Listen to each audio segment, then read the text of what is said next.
mudando um pouquinho aquilo que a gente faz, inventando, se reinventando, melhorando, para poder mostrar para você tudo do esporte maranhense, em especial o futebol, que é paixão nacional.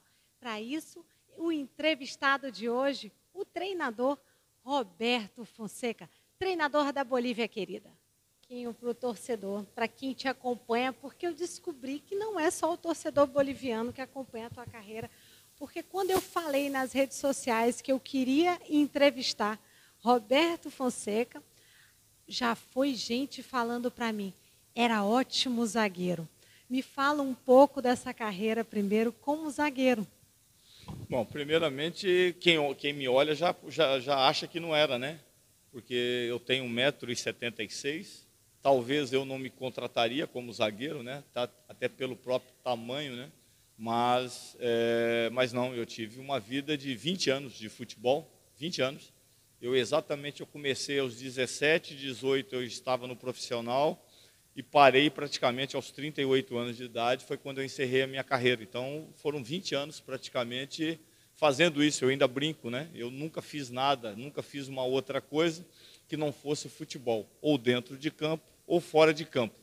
E literalmente dessa maneira, né? Porque eu praticamente parei, né, em Londrina, e aonde eu comecei como treinador também. Então, não parei a minha vida inteira, foi dentro do futebol. Roberto, como foi essa transição de sair de jogar bola para treinador? Bom, primeiro assim, eu tive uma lesão, eu falo sempre, né, para todo mundo que são coisas que Deus te coloca, alguns tropeços e que te ajuda na caminhada, né?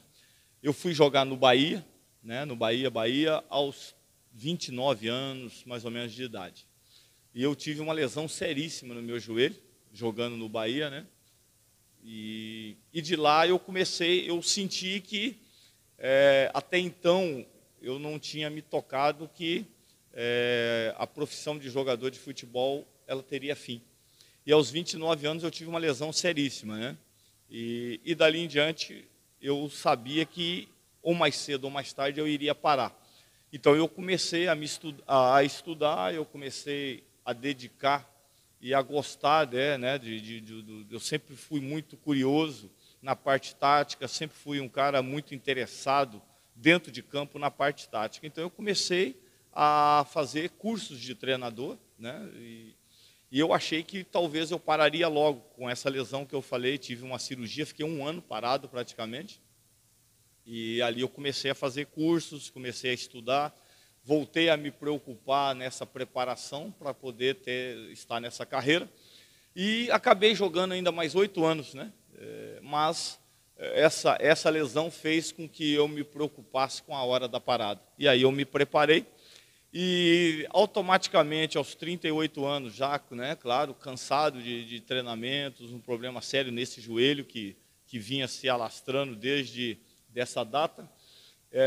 Eu estava numa equipe da primeira divisão do futebol paranaense que se chama Portuguesa Londrinense, que é de Londrina, um outro time, e estava na primeira divisão do Paraná, e eu tive uma lesão muscular séria, e ali eu tomei a decisão que nós, com a diretoria, que eu iria assumir o time que eu estava jogando.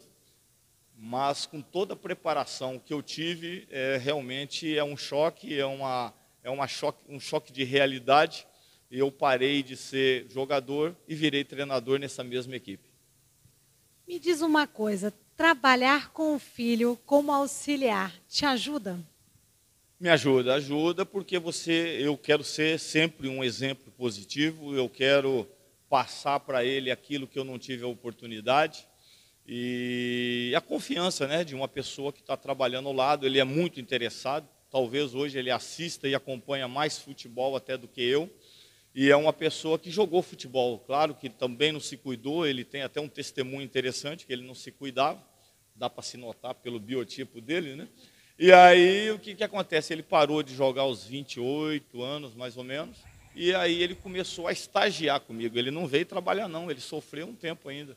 Ele veio estagiar, ele veio acompanhar primeiro o que é o trabalho do dia a dia, e gradativamente, com as trocas, né, de comissão técnica, preparador físico, de auxiliar, ele acabou sendo o principal auxiliar da comissão técnica do Roberto Fonseca.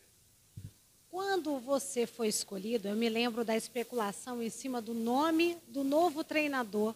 E eu me lembro de algumas características que, quando eu liguei para o presidente Sérgio Frota, ele fazia questão. Bom de campo, bom de grupo e que lidasse bem com a imprensa. Você acha que essas características aí estão todas dentro do acordo? Olha, eu acho assim, você falar das suas características, né, de pontos positivos e negativos, de repente você fazer uma autoanálise, é claro que você tem que fazer e você tem que saber, você tem que ter essa avaliação pessoal. Mas é claro que sempre ela é melhor feita depois que você está. Mas eu sempre tive uma boa gestão. Eu falo que os 20 anos dentro de campo me deram uma condição muito boa. Eu peguei, você imagina, desde Cilinho, Nelson Batista e vários outros muito bons, como eu peguei também vários ruins, né? E tudo isso me dá uma condição para que você possa ter essa gestão de grupo, de comando, de trabalho com a imprensa. Claro que com a imprensa a gente tem que saber ter essa relação, porque é claro que você, quando você ganha, é mais fácil. Quando você perde, você é exprimido, você é colocado em questionamento. E você tem que ter também o mesmo bom senso quando ganha, você tem que ter o mesmo bom senso quando perde. Sempre muito ponderado. Me fala um pouquinho dessa fase agora, Sampaio Corrêa. Bom, primeiro, Copa do Nordeste. Olha, está sendo uma experiência muito boa. Tem uma torcida que a gente tem um carinho muito grande, porque, como eu acabei de falar, você é ovacionado quando ganha e, claro, tem as críticas quando perde, mas você tem que ter a sua autoanálise da sua equipe. Eu acredito assim que tem sido muito positivo até aqui. Nós passamos aí uma fase duríssima pelo Vitória, nós conseguimos tirar o Sampaio de uma zona de rebaixamento que estava realmente incomodando e muito grande, atolada ali, e a gente conseguiu sair através da imprensa, torcedores, da comissão técnica que aqui estava. Todo mundo tem a sua parcela, a gente é apenas mais um dos itens, né, dessa engrenagem. E a gente espera que possa continuar com esse bom momento, com esse aproveitamento. E a Copa do Nordeste, ela é realmente um item, né, ímpar, que a gente está aí para conseguir aí uma classificação. E é claro que tem os momentos excelentes, que é da classificação, que é a parte financeira, que é a parte profissional, e tem a parte de dificuldade, que toda semana você está fazendo 2 jogos, e 2 jogos assim... muito exigido, com um grau de exigência muito grande, e é claro que a gente sabe que não tem um elenco que nos permita, de repente, estar fazendo isso com tranquilidade. Nós temos que alguns atletas a gente acaba espremendo e não é o ideal. Série B. A Série B, eu acredito assim que é um campeonato que você tem que ter o máximo possível de um linear de conduta muito grande, e é difícil. Você vê que o próprio Fortaleza, que começou muito bem nos últimos jogos, deu uma queda. Então é assim, o brasileiro, Série A e Série B, ela tem isso. Nenhuma equipe consegue ter esse aproveitamento. Então, em algum momento vai oscilar. E a gente tem que estar preparado para essa oscilação, tomar cuidado para as influências de fora, não te jogar um trabalho que você vem fazendo normal. Você tem que ter uma conduta de trabalho na vitória, na derrota, e sabendo que essas oscilações você tem que ter calma, tranquilidade para lidar com elas. Vou ser um pouquinho polêmica com a pergunta, porque parte da torcida deseja que o Sampaio suba. Parte da torcida se contenta com se manter na Série B. O treinador se contenta com o quê? Primeiramente, nós temos que ter aquilo que eu falei, saber lidar com as situações. Você não pode pular uma pedra maior do que aquela menorzinha sem você tropeçar. Você tem que tomar muito cuidado com isso.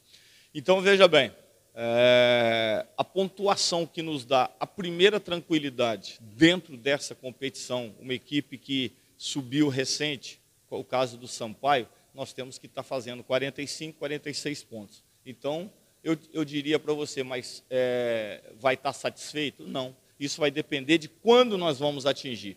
Se você atingir faltando uma rodada, você não vai pensar num acesso que vai ficar difícil. Se você atingir essa pontuação, de repente, faltando 10 jogos, já te permite pensar numa outra situação. Então, eu acho assim, você tem que traçar metas e tem que atingi-las o quanto antes. Claro que os 45, 46 pontos é a primeira meta, e daí nós vamos ver aonde que nós poderemos alcançar. Como eu citei, teu nome, Roberto Júnior, na entrevista eu resolvi perguntar como é trabalhar com o pai. Primeiramente, é um prazer enorme trabalhar com um profissional que ele é, né? Gabaritado, experiente, não só como treinador, mas como atleta, ele foi também. Isso, várias pessoas, principalmente no nosso ramo, gostaria de ter essa oportunidade. Eu tenho esse privilégio duplamente, né? Trabalhar, como eu citei, profissional que ele é, e como pai, né? Como pai, ele sempre foi um pai muito zeloso, muito presente, né? Muito educador também, assim como é com os atletas, né? Então, para mim é um prazer, igual eu falei, duplamente. Foi fonte de inspiração para começar, porque você também jogou bola, né? Hoje está como auxiliar do treinador, mas também jogou bola. Foi fonte de inspiração desde o começo? Realmente aconteceu assim, natural, essa questão de trabalhar com ele na comissão técnica, né?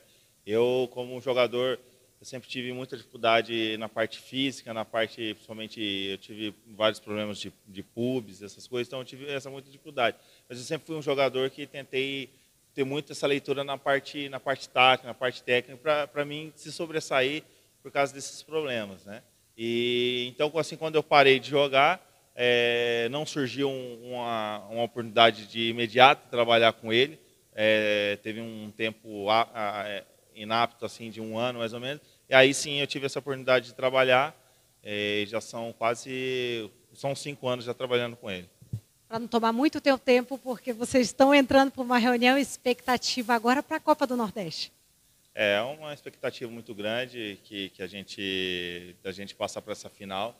A gente sabe que não vai ser um jogo fácil, né, contra a equipe do ABC. Mas a expectativa nossa é de fazer um bom jogo, né, e trazer a classificação para cá. Como alguns dizem, né, tem que sair classificado de qualquer jeito, né? E de qualquer jeito não se vence uma partida, você não consegue os objetivos. A gente pensar muito, trabalhar muito, o trabalho de análise que a gente vem feito dos jogos, próprios jogos de adversário, e, se Deus quiser, trazer esse presente para o universo tricolor, né? E para a gente também, profissionalmente, vai ser muito bom.